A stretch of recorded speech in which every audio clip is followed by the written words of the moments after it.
following show contains adult content. It's not our intent to offend anyone, but we want to inform you that if you are a child under the age of 18 or get offended easily, this next show may not be for you. The content, opinions, and subject matter of these shows are solely the choice of your show hosts and their guests, and not those of the Entertainment Network or any affiliated stations. Any comments or inquiries should be directed to those show hosts. Thank you for listening.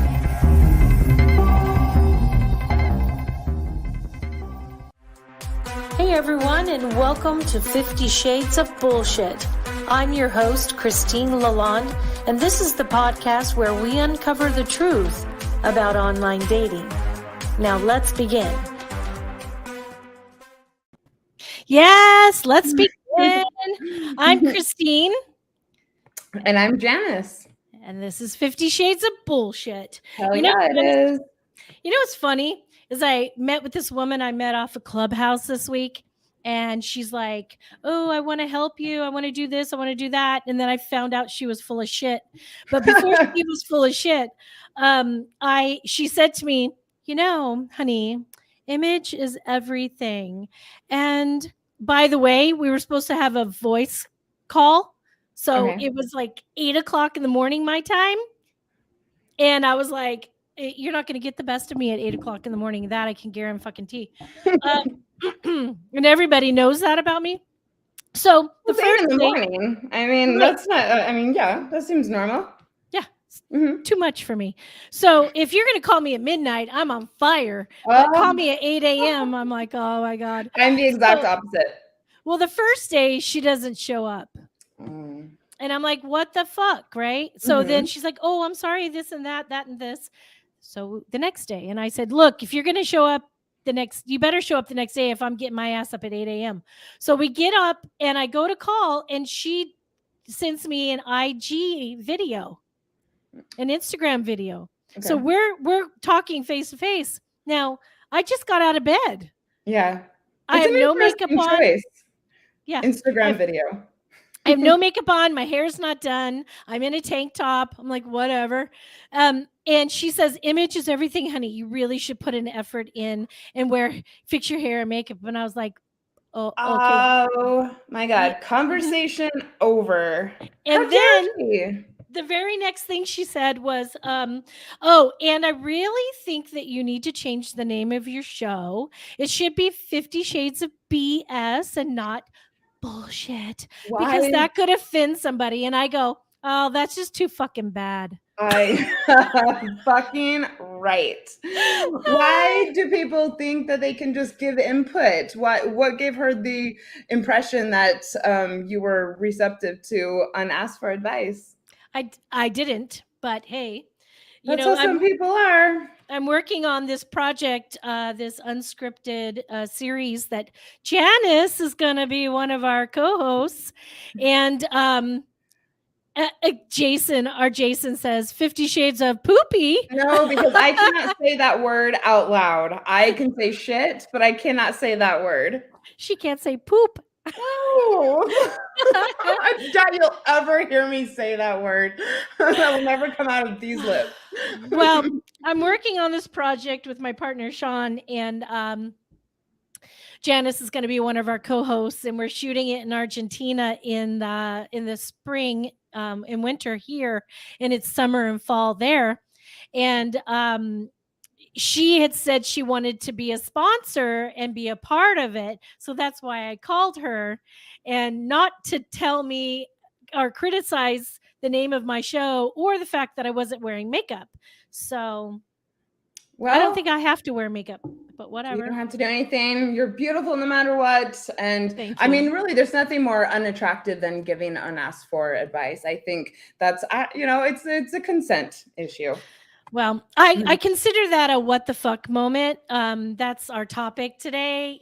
Overcoming life's what the fuck moments, or WTF for you little pansies who can't handle the word fuck. That's my show. I can say whatever I want. I can handle fuck a lot more than poop. That's so true. Well, we have an incredible woman with us today. I am so excited to have her on the show. we're actually going to talk about her experiences through helping women through domestic violence and sexual assault and various other traumas. And, you know, at the beginning of the show, we always talk about how we can relate to the show. And I think Janice and I can truly relate to the Yes. show. Yep. We've both been there. Yep. I am a survivor of domestic violence. So am I. Yep, I know. Yep. We not only survived but we came out the other side happy and whole and healthy. And that is truly what, you know, overcoming adversities and shit is all about. This show, you know, we talk a lot about dating and online dating and, you know, all that stuff, but truly we're here to help people.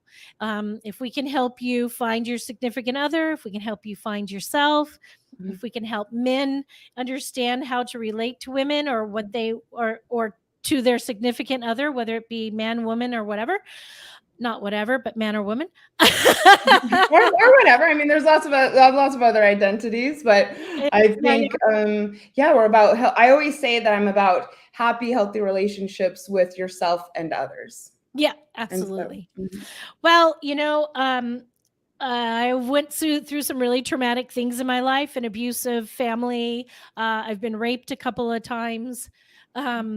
And I survived domestic violence. And then I think my last, you know, I'm very vocal about this. If he ever wants to come on the show to defend himself, he's more than welcome to. But my ex-husband, my last ex-husband, was more emotional abusive. He never laid a hand on me, but it wasn't necessary. It wasn't necessary to lay a hand on me to abuse me. Oh, absolutely not. And that's a big thing that we talk about on X-Files, actually, is that, there's a lot of other abuse that happens. And, you know, I've dealt with the question of, did he actually hit you a lot? Yeah. And, you know, it doesn't matter. He doesn't have to hit me to abuse me. He can mentally tear me down. He can emotionally rip me apart. He can just, you know, I call it the mind fuck. And I'm very familiar with that. So, and I did have physical abuse in my relationship, and I feel that I actually stray away from even talking about it, because I do find that sometimes I'm almost talking about it as a way to convince people, because I have been asked that so much. Right. And, you know, when a person says that they've been abused, that's really, you know, should be the end of the conversation. You don't need to ask them any questions to validate it or qualify it as abuse if the person uses that term. Well, you know, my last marriage, you know, I felt, you know, I was mentally messed with. My first marriage was physical abuse. He tried to kill me, and I made it through that. And I'm alive, and I'm lucky. I really am blessed. And for me to be the person I am today,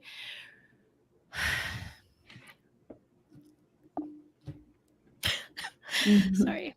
It's okay. It took a lot of work. And I don't think that we should shy away from this. I don't think that we should not talk about it. You know, somebody hurt you. Somebody laid their hands on you. Somebody put their mind inside of you.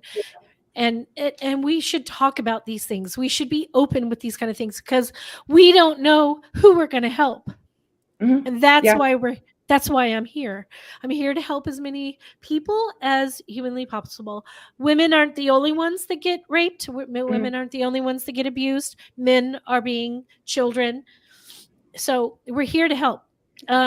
It's a very hostile environment, though, to even talk about these issues, because you do face the questions and the skepticism. And, you know, we just saw it play out in, you know, a court case that I don't want to go into too much, but it just goes to show you, you know, how suspicious people are of this topic. And I've lived it, and it can be a really vulnerable thing to discuss for that reason. Every single time I bring it up, the first thing I wonder is someone blaming me? Is someone questioning me?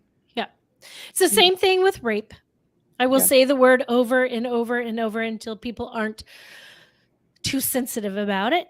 I want to desensitize it, because it's not I don't give a flying shit what you're wearing, where you are, what you say, or what you do. Or your Nobody relationship has with the person who raped you. I had a person once ask me, Yes. how can your partner rape you? easy, Yeah.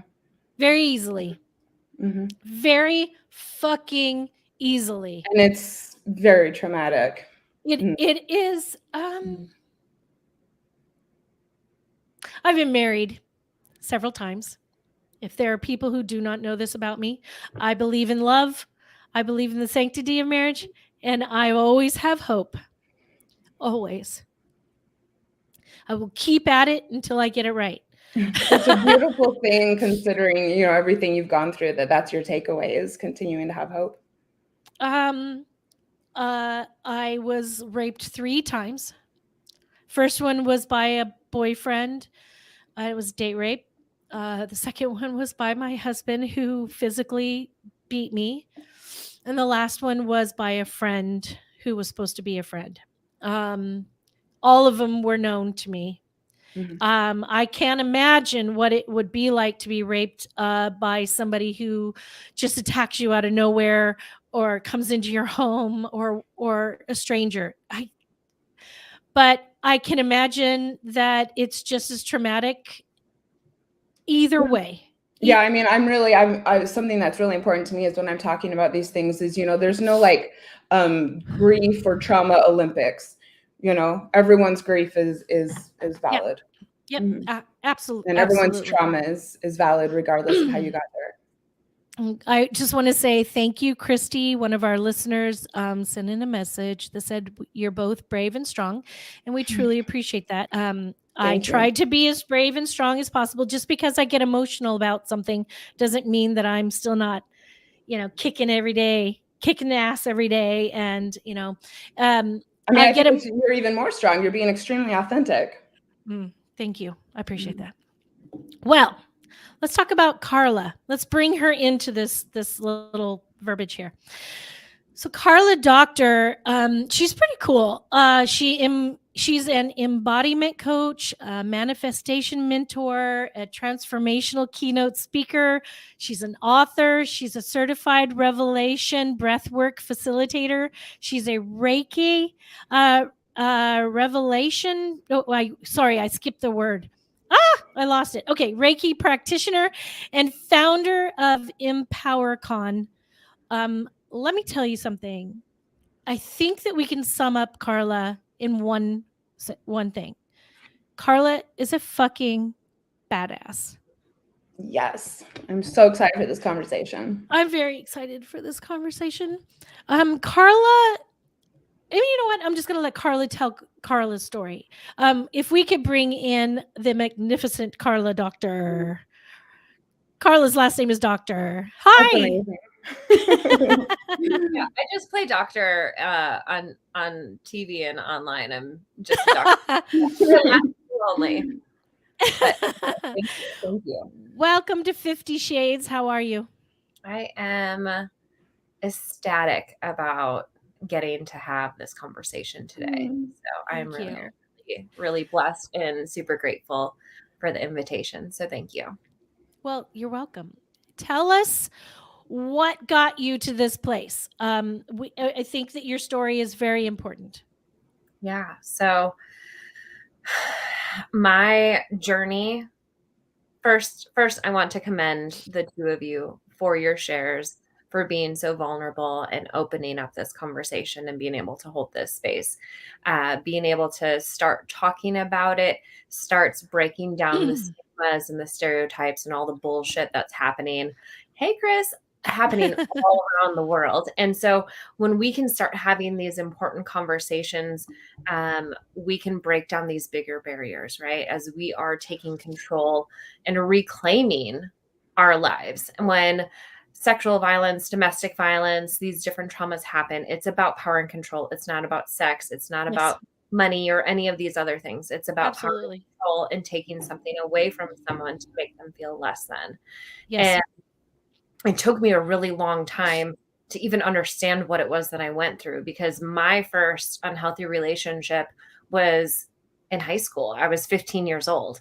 And so it was like my first real relationship. So I didn't really have anything else to compare it to. And when it comes to these types of relationships, it's not like you go on a first date and then they like punch you, right? Like there's a grooming process. It's something like that. Yes. Oh boy. Yeah, no. So they slowly break down your self-esteem, your self-worth, and all of these different pieces and do this mental thing to make you feel as though you don't deserve any better and that this is what it is. So at 15, even though my parents, happily married, high school sweethearts, living their best life, you know, they're snowbirds and have their condo in Florida and go to Wisconsin for the summer and do all the fun things. And they always gave me hope. And when I was in that first relationship, I thought, well, maybe this is just what it's like behind closed doors. Nobody was talking about it. They didn't talk about it in my school. People knew what was up, right? Like if I came to class crying every single time after lunch because some guy looked at me and that meant something in his mind and it caused a big stink, like throwing my books out of the locker across the hallway. There were obvious signs there, but nobody said anything. Once I finally came to the point of, he was 1 grade younger than me and I was about to go into college and he didn't want me to go to college because I would be working with other men. I was going for occupational therapy at the time. And I'm like, is this really as good as it gets? Like, is this really how my life is going to be? And I was so depressed. And I remember thinking, I don't want to live if this is what living feels like. And we had this big giant fight. And I remember coming home at like 2:00 in the morning and I woke my mom up and I told her just that. And I said, I think I need to see a psychiatrist because I don't think I want to be here anymore. If this is what my life is going to be like, I'm out, like count me out. And luckily my mom had the most perfect response. And this typically doesn't happen. And she was there for me and she was supportive and held that space for me. Majority of the time, our family and friends, they don't get this and they say something that causes further harm and just compounds the trauma and further isolates us. So I ended that relationship. It was very challenging. He stalked me. There's all these things that happened. And then ended up getting into another relationship just like that. And then another one just like that. Yes. And the cycle continued for 10 years. Yes. And it wasn't until I ended up going to school for criminal justice, psychology, and forensic science. Like I was going to be CSI before it was a popular TV show. And I graduated college and then I got a DUI. And I was like, what the fuck? Like, can I catch a break? Little did I know that was my break, you know? Yeah.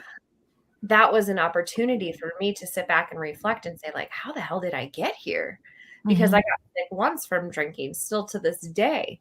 I was 15 years old, vowed to never let that happen again. And then all of a sudden, I didn't even know who that person was. And through the group counseling that I had to go through, there was a homework assignment that he had asked us. And he said, I want you to go and ask somebody that you party with and ask them what you were like when you used or drank or whatever.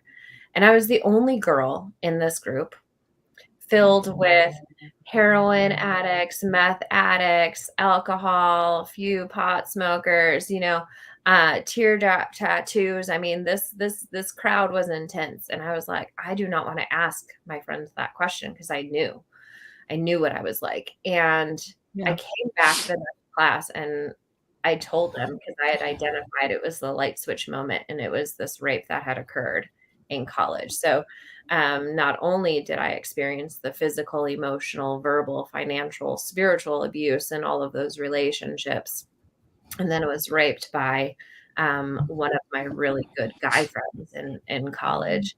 And that was the light switch moment that kind of made everything a blur. And I started drinking to cope. I thought I was drinking because I was in my 20s and living in Milwaukee, and that's what we do. But apparently it's not the Yeah. case. And that led me down a spiral to say, okay, well, maybe I didn't just go through this just to go through this. And maybe I'm supposed to help these women. And so then I dove into doing some self-research. Like, I don't even know how I found out that what it was that I went through was rape or domestic violence.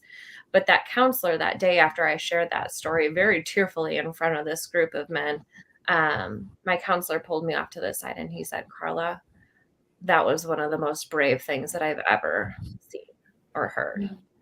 And for the first time ever, I felt strong. I felt courageous. And I got this download that I'm supposed to help other people too. Mm-hmm. And so then I started applying, and over the course of a year and a half, applying to even volunteer at places with a resume and cover letter and application and all the things, and nobody would even talk to me. And finally, when that opportunity happened, it all happened like this. It was like I got the volunteer interview. I was like, oh, I'm passionate about this. This is my heart, blah, blah, blah. And I said, what are my chances of getting a job here? And she's like, oh, kind of slim to none. And I'm like, and, my partner at the time, he's like, you got this. Like, just go in there, show them who you are and what you do. And they'd be fools not to hire you. And lo and behold, before the training was over, they offered me a super part-time position. Before I was done training for that position, a regular shift opened up and they offered it to me. Awesome. And then I worked in the field for another 10 years, but then I oversaw our sexual assault prevention education program. I helped start a teen sexual assault program, a teen support group for the adults. For a hot second, we had a 5K and just brought a lot of awareness to this issue. We eventually oversaw the forensic exam program. I'm like, yay, I'm using my college degree. And that blossomed into all of these other things. But then too, I still felt silenced that I was Karla Docter, Chief Legacy Officer of this organization, and yet I was still a survivor, and I still had my own opinions and viewpoints that I couldn't necessarily share. So that's when it evolved into my coaching and speaking and being able to have these types of conversations and say words like bullshit and what the fuck. Hell yeah. Deeper layer conversation to reach these. I am like the conduit to bring people into the different programs and services, bring them into the woo, help them express their feelings, help them to release all of these things that are pent up inside of us, because we've all experienced some level of trauma. And whether or not you personally have experienced this type of trauma, guarantee you, whether you know it or not, you know somebody who has. Yeah. And how you react and respond and post on social media with different issues, and how other people, when they say, oh, what was she wearing, and all of those pieces, you could very well be saying that to your daughter. Yep.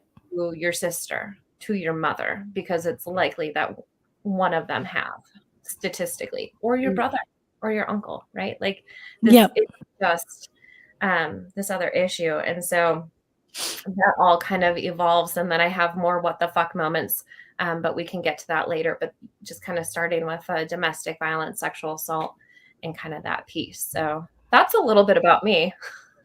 Just a little. Thank you so much for sharing. Yeah, that was beautiful. So at this point, when you identify that someone has just trauma of some sort, what are your suggestions of things that they can start coping? What are suggestions that you say that they can, help themselves move forward, or families help them move forward? What do you say about that? So I would say that there's kind of two different phases in this.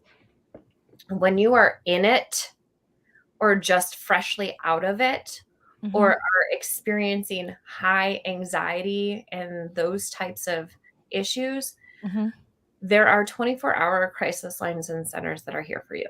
So this is global resources are available to be able to help you through this. And You can And I just just want to say, I think we use these examples of the hotlines a lot, but I have called them, and these people are incredible, and it really Good to will know. help. Mhm. they are the life force Mhm. behind the agency, and I didn't know this stuff even existed when I had experienced it, and it was one of those, Me God, neither. if I coulda, shoulda, woulda. Yeah.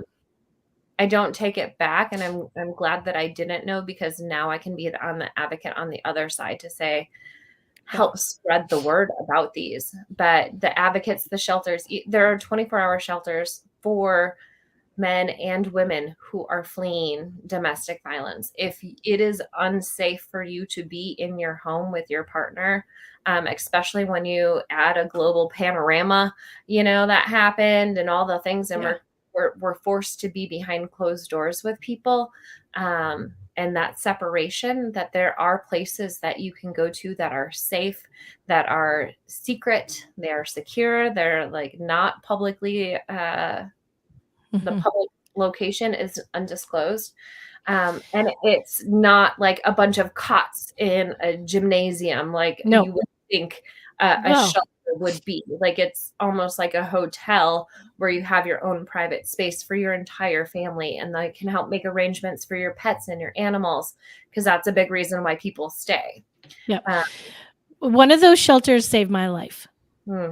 Yeah. So I was married, and this abuse was going on. And in my mind, because I'd come from abuse, all of that was just, I hated it. I didn't want it. I didn't think it was good, but it was, what I was used to and told that I deserved. Mm. So for some reason, I remember thinking, I heard somebody say that they were volunteering at a women's and children's crisis center. And I was like, oh my God, I want to do that. Like, I really, really, really, really want to do that. So I hounded this person, and they finally connected me with somebody. And then I said, I really need to be part of this. I don't know why. I just have to give. I don't care what I have to do. If I have to go in and clean and wash their dishes, I don't care. I have to be there. And it was a house, and it had like a little playground thingy in the backyard. And my job was to come in and play with the kids, to give the moms space to go and do therapy or whatever they needed. And so I went in and I played with these children, and I read to them, and it literally changed my life. And at the time, I was being abused, and seeing what these women were willing to do to save their children and themselves. And I thought, what am I doing? What am I doing? And so I reached out to them and I said, hey, I'm going through the same thing. Mhm. And they saved me. So I really think that these opportunities for people to take advantage and use these opportunities to get out, to take it, it will literally change your life. And I don't think anybody should be ashamed. I don't think anybody should. I don't know.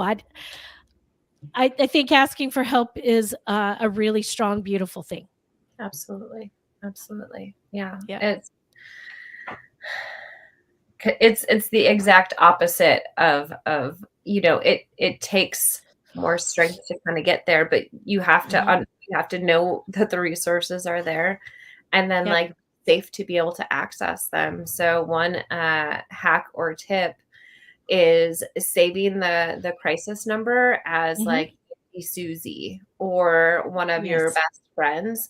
So then that way in your phone that it's listed as somebody else if somebody's checking your phone records, going in and deleting that as well.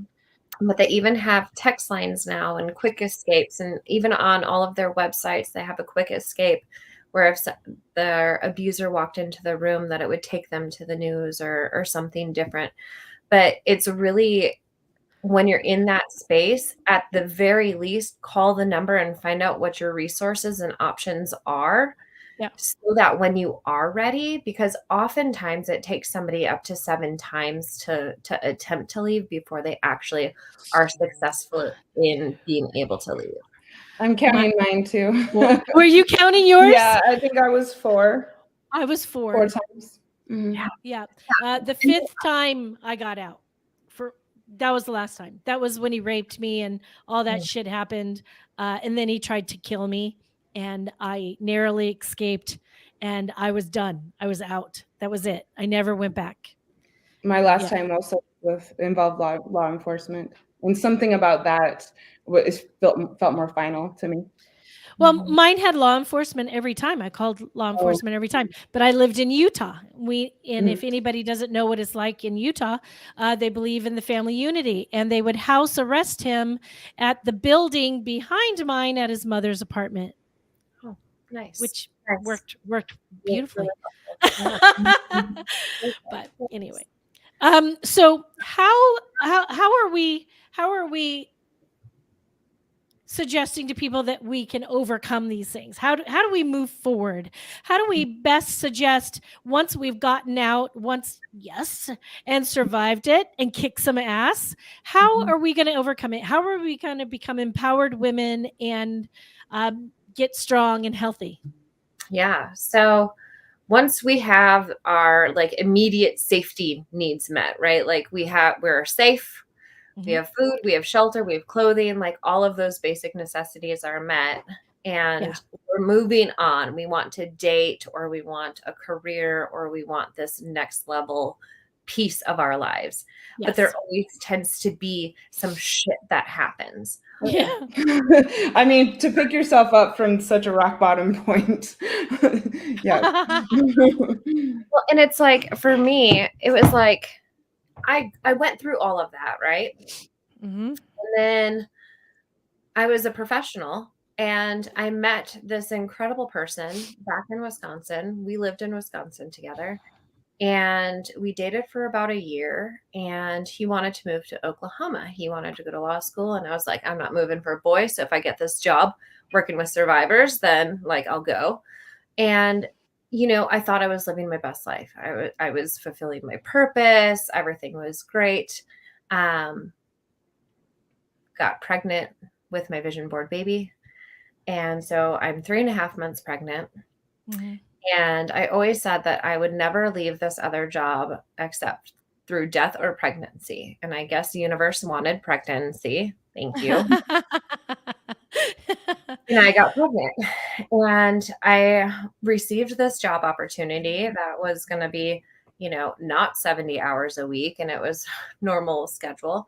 And so I felt like this was my life raft. And so I took it and I put in my 2 weeks notice. And that was really hard for me because I was at that organization for 10 years. Yeah. And I put in my 2 weeks notice, and then that weekend I found out that my marriage might be over, my relationship of 11 years. And I'm like, what the fuck? Like, this is not how it's supposed to be. Like, I went through all of these things and I did it, and I healed and I helped people and I'm a good human and I'm doing all these things. Like, what the fuck? And I knew that everything was going to be okay because I had survived those other things. And the first thing that I did was I went to go grab my journal and I went to go start writing. And the journal that I picked up was an old journal from back when I was a teenager, from that very first unhealthy relationship. And when I opened it up, wow, that journal entry, and I was like, holy shit. Like, I thought I was done then. Like, I thought life was over. Like, I'm done. But I survived that, and I'm going to survive this too. Yeah. Because look, we've survived 100% of our worst moments thus far, right? We're fucking warriors. And we have an opportunity through which the lens we look at life, that's going to guide us one way or the other. I could look, if I were to get down on my carpet and my floor and look down there, I'm going to see every single dog hair and speck of crumbs of goldfish that my son sprinkled around. And I'm going to see everything that's not right about it. But if I were to stand on my couch and look down at the floor, like it looks pretty clean, like I might eat off it. I probably wouldn't, but like it's all about our perspective and where we're at. And so I could choose to continue to look at how, oh, woe is me and all of the shit's happening to me.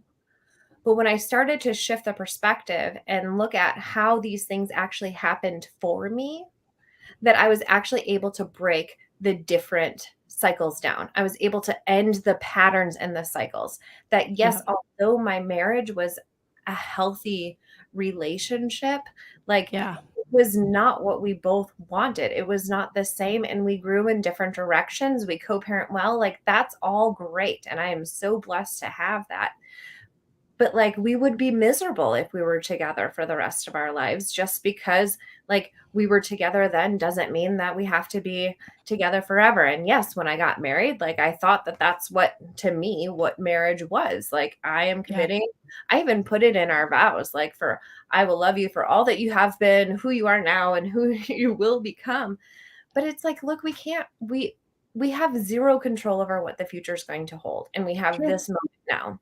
And so if we can take each moment, each thing that bothers us, that triggers us, the person who cut you off in traffic, every time you stand your toe where your dog takes a shit in the living room, or the telemarketer calls you, every single moment is an opportunity for you to learn, grow, and expand. What happens is that like universe is giving you these opportunities to release something that you have a deeper meaning that you're associating it with deep down inside. Now, when it comes to speaking and being on stages and doing shit like this, like it takes a lot of inner work to get to the point to be able to tell and share your story and hold space for other people, to allow others to see you on a whole different layer. Like it's like I'm naked on Facebook, that's almost what this is. And it takes a lot of this inner work that nobody talks about. It's like we're all placed in these freaking boxes of like wife, mother, woman, boy, job. Let's throw job titles in there, all this other stuff. And then you're too bossy or too loud or too polite or too this or too blah, blah, blah. We just slap all these freaking labels. We don't even know who the hell we are. So these moments, as we help to unravel, it's really important that we understand who the F it is that we are and why the hell we're here. And when we can start to get to know this person that we are, that's when we can truly start loving ourselves. Because really all of these things, all of these triggers, all of these pieces, we're making it mean something about us and that something's happening to us. We can start to love and accept ourselves, and we come to different situations with love and acceptance. I think it's a journey of self-discovery. Totally is. We as humans need to discover who we are. As women, as men, as children, we need to know who and what we are and what we stand for. And I think that as we start to heal, but it's like there's not enough people talking about the healing piece. And there's even the stigma around mental health and ADHD and depression and all of these different pieces. But if we were to really look at it and we look at how we were each created differently, that like we're putting people in boxes and throwing pills at shit that's causing other issues to keep them further detached from who they really are. When like, I don't know if you guys know anything about human design, and this might be too like woo-woo. Not for us. But it's a part of think of astrology, but there are certain people whose energetic types is that they're only meant to work in 3 hours, right? They're meant to take a lot of breaks, but we put them in the box of society that they have to work 9 to 5, but then they're exhausted. Now they're labeled lazy. So then they have this stigma and they can't show up and they feel like shit and they're doing all these things. But it's like the more that we can uncover who we are, these what the fuck moments, these little pieces, they're all gifts. And it's hard, right? Like being robbed and held at gunpoint, being raped, like being able to think about that. Like if you were to tell me that when I first went through this, I'd be like, fuck you. Like you don't know me. But taking responsibility, I think, for your life and getting out of victim mode is very challenging for people. Like looking yourself in the mirror. Mhm. And also deciding how you can continue to take responsibility for your life moving forward, which was my thing for so long after leaving abuse, is I always look for other people for the answers. And How did you because I get was past that, Janice? so after I left my abuser, I hit rock bottom again about three years later. And it was such a rock bottom moment. And I just realized that I had really not done that much with the opportunity to leave a violent situation. I learned a lot through that time. I just sat and just realized, I'm just moving from one chaotic situation to another and hoping that I'm going to, get some opportunity for that will fix it, when really it was inside of myself the whole time. Yeah. And just deciding once and for all, as scary as it is to walk into the unknown, I have to stop living this way. Did you go through any kind of therapy? Did you get any kind of special counseling? Either one of you? In my situation, at this particular time that I'm referring to, I did not. But I took about 6 months where I barely even socialized, and just every single day just relied completely on myself. I didn't see my friends. I didn't really go out. I just kind of had this little staycation where I just built myself back up and decided what I wanted out of life, and built up the strength to finally do it. Yeah. What about you, Karla? For me, this is a tricky. So there was a point in college where I went to go see somebody, and she was one of the school counselors at the college that I was going to, and she was not well versed in domestic and sexual trauma, and was actually re-traumatizing to me in my situation. And that's another thing, like to plug the crisis centers and these people who have this special, like not all therapists are created equal. Nope. I did get peer support. I would call a mental health hotline somewhat regularly, and that's peer support, and I found that very helpful as well. Wow. I love that, because I've not really heard anybody talk about that before. And I really love that you have that experience, because I always thought I couldn't call anybody. I always, inner dwelled and try to get through it and say, okay, you can do it, you can do it, you can do it. Just stay positive. I tried many different type of therapy. Some of them more traumatized me. Some helped relieve that. For me, therapy or any kind of help I need direction. I need, you should work on this and you should do that. Rather than let's talk about, what's hurting you, because I don't want to relive it over and over and over and over. I'm fucking tired of I'm not tired of talking about it so that I can help other people. But I don't want to just go, oh, I'm the victim. Because I'm not. Fuck off. I'm not. Yeah. Well, and that's when I went through this next like crumbling phase where like the avalanche came and then the ground opened up and swallowed me whole, and newborn and single mom and full-time entrepreneur. Oh yeah, I got fired from my job. All these other pieces that happened.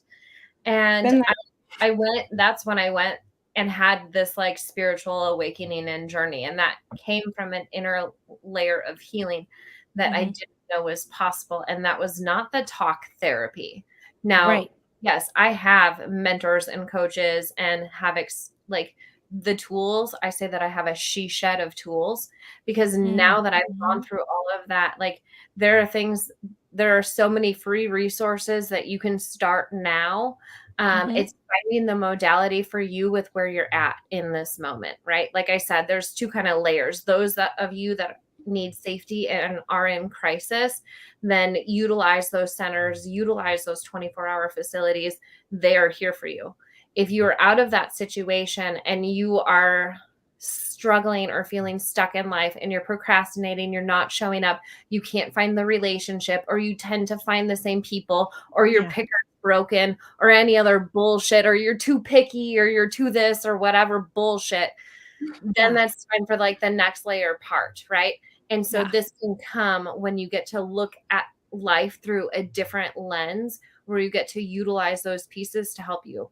Because I can't move my new boyfriend in if my exes are still taking shit physically, emotionally, and mentally in my space. Yes. Yes. Yeah. So this is where I like to use a method called RRT. It's a tapping technique. Yes. There is so much power in speaking your voice, but then moving energetically. Yeah. Different. I love the tapping. And even just the power of speaking at nobody, because there's so much guilt and shame that comes from us feeling the way it is that we feel, right? That like, oh, like I shouldn't think that way. Like my kid's a little asshole. Like I shouldn't say that because I love him or whatever. But it's like, you're having that feeling. It's not that you really feel that way. Like, you know that he's not, but like, if you're shaming yourself, now you're just adding this layer of shame for feeling the way that you felt on top of all the other stuff. Like, you're not doing yourself a disservice. So that's why toxic positivity, it fucking hurts people. Well, that's what I was going to say, especially when it comes to anger. I feel like we need more space in society for men and women to express it, especially for parents. Yeah. And especially if you've experienced domestic violence or sexual assault, or witnessed it, or were a child in those families, or there was drug or alcoholism and you saw these different dynamics. It's unsafe to be angry, right? I was always the kid that was like strong and didn't know my own strength. So I would like accidentally hurt kids. So like I was so afraid of them. But to me, like I was programmed that it's not safe for me to become angry. So then I just repressed so much anger, but like our body keeps score, and all of these different dis-ease happens within our body and our joints and movements and styes and sore throats and all these little cues now that you can use to help you take those pieces to the next level. But when it comes to like dating, if you think about those different relationships that you've had, or that you want to have, if you have a desire for something more, it is meant for you. You wouldn't have the desire. The desire is specific to you, right? Yeah. Throw out all the labels on what society says you should have or what success looks like. And if you got very fucking honest with yourself for what it is that you want, and you dug deep in there, that is your desire. It is meant for you. Now it's time to overcome whatever bullshit's going to be thrown, because as soon as you declare something, right, it'll be like one of those things. I declare that it is safe for me to be seen, and then some troll will say something to me, and then I'm like, but what it is it's either an opportunity if I'm triggered or heightened from it. It's an opportunity for me to dig deeper, and I need to ground stronger in my power. How am I going to speak to millions of people if I can't handle one person saying something bad? You know, if they say something and I'm like, whatever, like, thank you for your opinion. The first 2 hate mails that we got from my podcast, I actually screenshotted them and, I read them to my friends over drinks and thought it was hilarious. I'm like, yes, success. I love it. Like, I was journaling about this morning, and I was like, oh, I'm so excited. And I never used to be able to show up like this. I had such a fear around safety, because there was one time where I was interviewed in the news, and it was a retired police officer that was accused of rape. And I, again, wasn't allowed to have an opinion, which really saved my ass at this point. But it was like, I just talked generically stats and facts about sexual violence, what happens, power and control. And this person sent me threatening letters and mail. And it was like the same day that I was being honored as like Oklahoma's Women of the Year, 50 women making a difference. And I was terrified that this guy was going to show up at this thing. Because if you Google my name, like, where I was going to be. And he's a police and probably has my address. And what if he showed up at my house like I legit thought I was going to die? The police officer who was being accused was the one who was coming after you? Yeah. Yeah. Oh my God. Well, I hate this moment. This moment is a horrible moment because this is like an extraordinary situation and we want to hear more about it, but we literally are out of time. Like literally. So what I would like to do, Karla, is I'm going to set an appointment for a date for you to come back. We're going to talk about that kind of thing, about empowerment. And I really want to talk about your manifesting.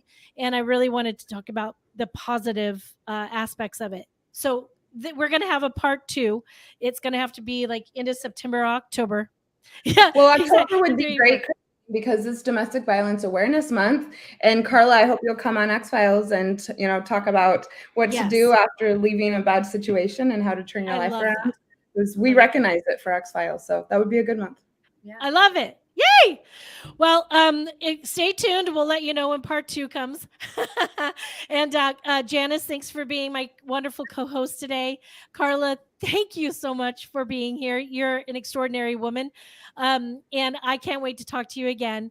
And everybody, thank you for being here today. I really hate to go, but unfortunately we ran out of time. And until next week, keep it real.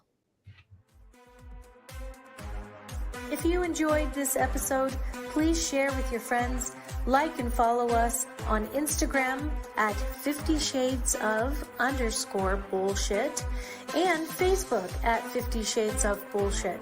Thanks so much for listening, and we really hope to see you again